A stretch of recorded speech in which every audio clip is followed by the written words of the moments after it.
नमस्कार, मैं हूं आपके साथ सृष्टि श्रीवास्तव। योगी को साइड करने का नतीजा अब मोदी शाह भुगत चुके हैं। जिस तरह से योगी के खिलाफ जाकर मोदी शाह ने लोकसभा चुनाव में यूपी में प्रत्याशी उतारा, जिसके बाद उन्हें यूपी में जोरदार झटका लगा।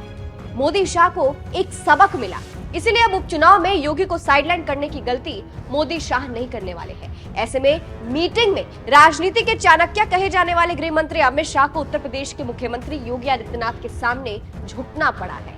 चलिए आपको भी बताते हैं पूरी खबर के बारे में। दरअसल अब राज्यों में उपचुनाव होने वाले हैं। खास नजर उत्तर प्रदेश पर है, क्योंकि लोकसभा में बीजेपी को सबसे बड़ा झटका उत्तर प्रदेश में ही लगा था। ऐसे में उपचुनाव में बीजेपी यूपी पर ध्यान दे रही है, उन चीजों पर गौर कर रही है जिसकी वजह से उन्हें हार मिली थी।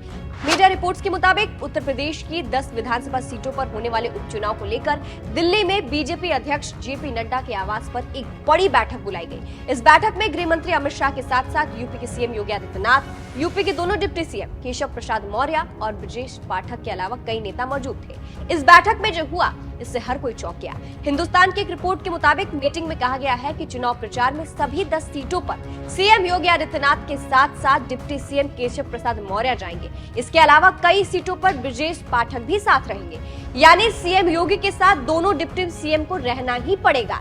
इन रैलियों के माध्यम से ये संदेश देने की कोशिश की जाएगी कि भाजपा और यूपी सरकार में सब कुछ सही है और एकजुटता है। अब इस मीटिंग में जो फैसला लिया गया है उस पर सबकी नजर इसलिए पड़ी है क्योंकि दोनों डिप्टी सीएम योगी से अलग नजर आ रहे थे। लोकसभा चुनाव के वक्त नाराज दिख रहे थे। अब देखिए, कहा गया था कि लोकसभा चुनाव के वक्त मोदी शाह ने योगी को साइड किया। दोनों डिप्टी सीएम भी योगी से दूर नजर आए थे, जिसका नतीजा ये हुआ कि लोकसभा में यूपी में जनता ने बीजेपी को ही साइड कर दिया, क्योंकि योगी उत्तर प्रदेश का एक फेस है बीजेपी से अलग हटकर। हार इसलिए भी मिली क्योंकि अब तक कई बार कयास लगते रहे हैं कि सीएम योगी आदित्यनाथ और उनके डिप्टी सीएम केशव प्रसाद मौर्य और ब्रजेश पाठक के बीच बहुत अच्छे रिश्ते नहीं थे। ऊपर से यह भी कहा गया कि योगी की तो कुर्सी भी पीएम मोदी और अमित शाह छीन लेंगे। अमित शाह और सीएम योगी के बीच की अनबन की भी खबरें थी। हालांकि ये बस कयास थे, लेकिन फिर भी इसका असर चुनाव पर पड़ा। यानी साफ था कि योगी को पूरी तरह से साइड करने पर जनता ने बीजेपी को ही साइड कर दिया, क्योंकि कहा जाता है कि उत्तर प्रदेश में योगी आदित्यनाथ का अपना वोट बैंक है, अपना फेस है, ना कि वो बीजेपी के चेहरे पर है। ऐसे में बीजेपी और खासकर अमित शाह इस बार योगी को साइड करके उपचुनाव में अपना नुकसान नहीं करवाना चाहते थे। इसीलिए यूपी के दोनों डिप्टी सीएम को ही योगी के साथ रहने के लिए और योगी के फेस के साथ सीटों पर प्रचार करने का ऑर्डर दिया गया। यानी अमित शाह ने मान लिया है कि अगर उपचुनाव में जीतना है, अच्छा परफॉर्म करना है, तो योगी को वैल्यू देनी पड़ेगी, जिसके लिए दोनों डिप्टी सीएम को समझाना पड़ेगा। और ठीक मीटिंग में ऐसा ही हुआ।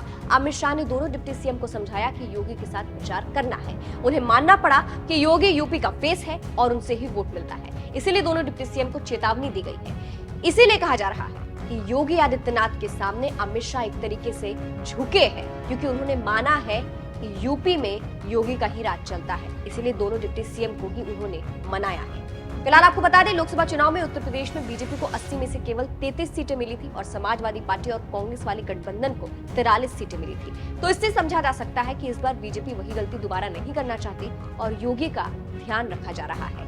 फिलहाल इस खबर पर आप क्या कहेंगे? जिस तरह से मीटिंग में योगी ने सबके सामने इशारों में ये माना है कि योगी की वैल्यू है, इसीलिए योगी को साथ लेकर चलना है, उस पर आप क्या कहेंगे? कमेंट करके जरूर बताइएगा। नमस्कार।